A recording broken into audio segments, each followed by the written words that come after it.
গৌৰৱ গগৈ নিৰ্বাচনী প্ৰচাৰ তুৰংগত বিহালী আৰু সামগুৰিত বিশেষকৈ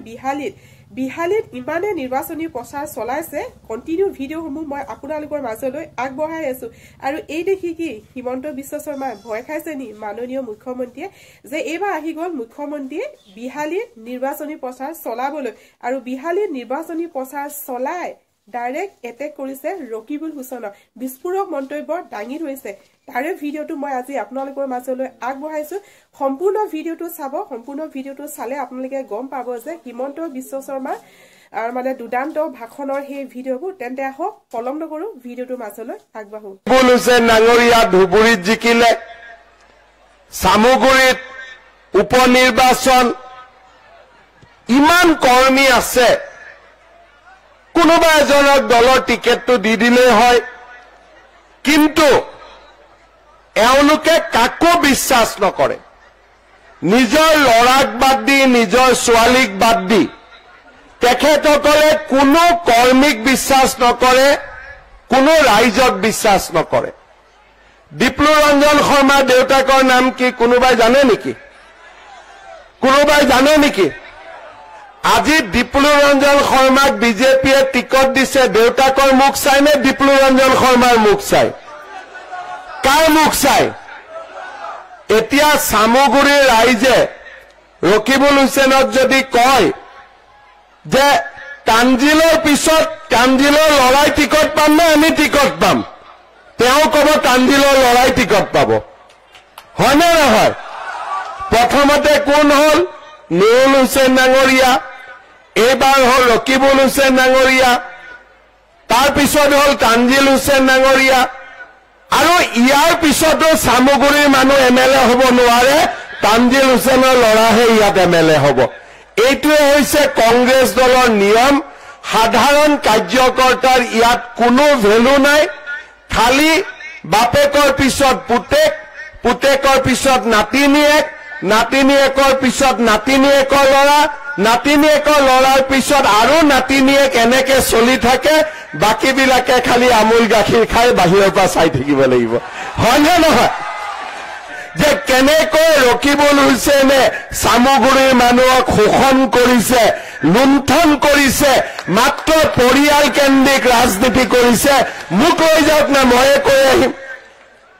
আজিকালি বোলে ৰকিবুল হুছেইনে দাদাগিৰিও কৰে মই বহুত দিন আগতে কৈছো ৰকিবুল হুছেইনৰ দাদাগিৰি মানে নিমকি গুণ্ডা দাদাগিৰি ইয়াত কোনো ভেলু নাই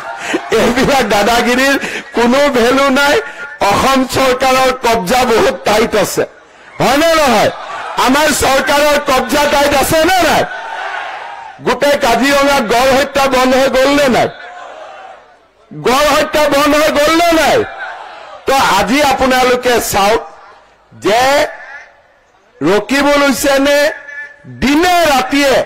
সামগুৰিত আছে যদি বেলেগ এজন কেণ্ডিডেট হলহেঁতেন নিজৰ লৰা নহলহেঁতেন ইমান খাটিলেহেঁতেন নেকি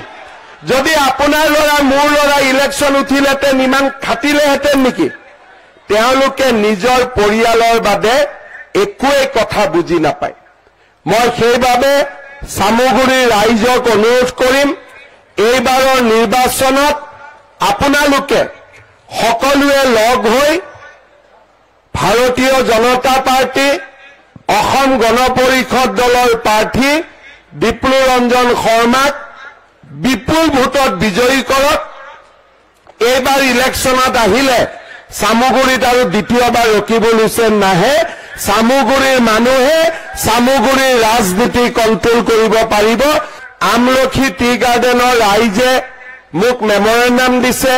যে আমি দৰমহাত 205 টকা পাই আছো আমি 250 টকা পাব লাগে তেওঁলোকে এটো পাবই লাগে মোক মেমৰেণ্ডাম দিব দৰকাৰ নাই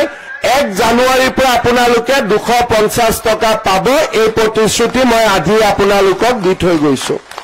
জিতু গোস্বামীয়ে মোক কৈছে সামগুৰি হায়াৰ ছেকেণ্ডাৰী স্কুলখন মডেল স্কুললৈকে লৈ যাব লাগে শিঙিমাৰী হস্পিটালখন আপগ্ৰেড কৰিব লাগে সালপাৰাত এখন ষ্টেডিয়াম পাতিব লাগে ভুবন বন্ধা বৰহমপুৰৰ ৰিভাৰ প্ৰটেকশ্যনৰ কাম কৰিব লাগে আৰু সামগুৰি সমষ্টিত ৰাস্তাৰ ডেভেলপমেণ্টৰ বাবে এটা বিশেষ পেকেজ দিব লাগে এই গোটেইখিনি কাম আজিয়ে মই আপোনালোকক প্ৰতিশ্ৰুতি দিছো যে যি ধৰণে জিতু গোস্বামী ডাঙৰীয়াই দিছে তেনেকে আপোনালোকৰ গোটেই কামখিনি মই কৰি দিম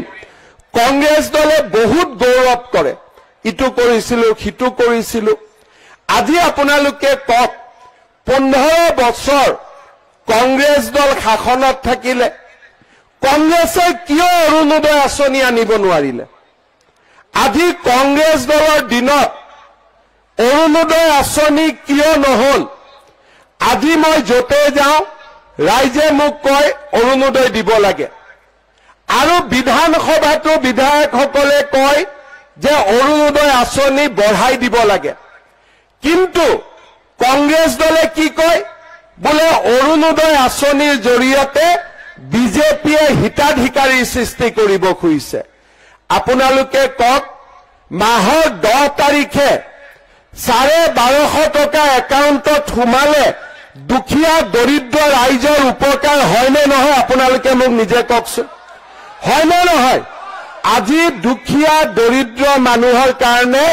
ৰকিবুল হুছেইনে 1250 টকাৰ মূল্য বুজি নাপায় কাৰণ আল্লাহ তেওঁক বহুত দিছে কিন্তু এজন দুখীয়া দৰিদ্ৰ মানুহে বুজি পায় 1250 টকাৰ মূল্য কিমান হয়নে নহয় আজি তেওঁলোকে কয় হিতাধিকাৰী আমি কৈছো নহয় এই 1250 টকা দি কোনোবা মানুহে ঘৰত 2 লিটাৰ গাখীৰ কিনি তেওঁলোকৰ সন্তানক খুৱাইছে কোনোবাই এই টকাৰে লৰা ছোৱালী কিতাপ কিনি দিছে কোনোবাই এই টকাৰে লৰা ছোৱালীক টিউচন যোৱাৰ ব্যৱস্থা কৰি দিছে আজি অসমৰ দুখীয়া দৰিদ্ৰ মানুহে 10 তাৰিখৰ দিনটোলৈকে বাদ চাই যে 1250 টকাটো চৰকাৰে দিব নে নিদিয়ে যেতিয়া চৰকাৰৰ হাতৰ পৰা টকাটো পায় মানুহজনৰ মুখত পৰিয়ালটোৰ মুখত আজি হাঁহি বিৰিঙি উঠে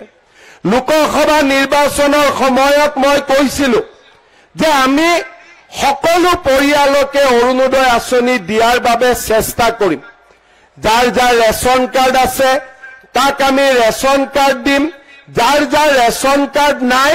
তেওঁলোককো আমি ৰেচন কাৰ্ড দিম যাতে অৰুণোদয় আঁচনি পাব পাৰে আজি আমাৰ অসমত আমি সিদ্ধান্ত লৈছো চৰকাৰী চাকৰি 1.5-2 লাখ দিয়াৰ পিছত 2 লাখ লৰা ছোৱালীক আমি এই 2 লাখ টকা আমি লোন আৰু সাবসিডি দিম তাৰো আজি আমি সিদ্ধান্ত গ্ৰহণ কৰিছো আজি আপোনালোকে চিন্তা কৰক আমাৰ চৰকাৰৰ দিনত দুখীয়া পৰিয়ালে অৰুণোদয় পাইছে দুখীয়া পৰিয়ালে 1250 টকাৰ অৰুণোদয় পাইছে 5 কেজি ৰেচন কাৰ্ড পাইছে 5 লাখ টকাৰ আয়ুষ্মান ভাৰতৰ কাৰ্ড পাইছে আজিৰ সভাত মই নতুনকৈ আৰু এটা কথা ক'ব খুজিছিলো যে আগতে আয়ুষ্মান ভাৰত কাৰ্ড পাবৰ কাৰণে আমাক ৰেচন কাৰ্ডৰ দৰকাৰ আছিল চৰকাৰী চাকৰিয়ালে ৰিটায়াৰমেন্ট পালে আয়ুষ্মান ভাৰতৰ কাৰ্ড নাপাইছিলে আৰু কাৰোবাৰ ঘৰত ৰেচন কাৰ্ড নাথাকিলেও আয়ুষ্মান ভাৰতৰ কাৰ্ড নাপাইছিলে আজি আমি ঘোষণা কৰিব খুজিছো ৰেচন কাৰ্ড থাকক বা নাথাকক ধনী হওক দুখীয়া হওক 70 বছৰৰ ওপৰৰ সকলো বয়োজ্যেষ্ঠ ফেমিলিত আমি 5 লাখ টকাৰ চিকিৎসা সাহায্য যাতে পাব পাৰে তাৰ বাবে আমি আয়ুষ্মান ভাৰতৰ কাৰ্ড দিম ভিডিওটো চাই কেনে লাগিল মোক কমেন্ট কৰি জনাব আৰু যেহেতু মই কন্টিনিউ গৌৰৱ গগৈ ভিডিওসমূহে আপোনালোকৰ মাজলৈ আগবঢ়ালো গৌৰৱ গগৈ যেহেতু বিহালীতহে নিৰ্বাচনী প্ৰচাৰ চলাইছিল আৰু এয়া মুখ্যমন্ত্ৰী ভিডিওটো যেহেতু বিহালীৰ পৰা হেইহে ভাবিলো আপোনালোকৰ মাজলৈ আগবঢ়াই দিম আৰু চাই কেনে লাগিলে কমেন্ট কৰিব ভাল লাগিলে শেয়াৰ কৰিব তো ঠিক আছে ৰাজ আজি ভিডিওটো এটা সামৰণি মাৰিছো পুনৰ লগ পাম নতুন এটা ভিডিওৰ সৈতে আজি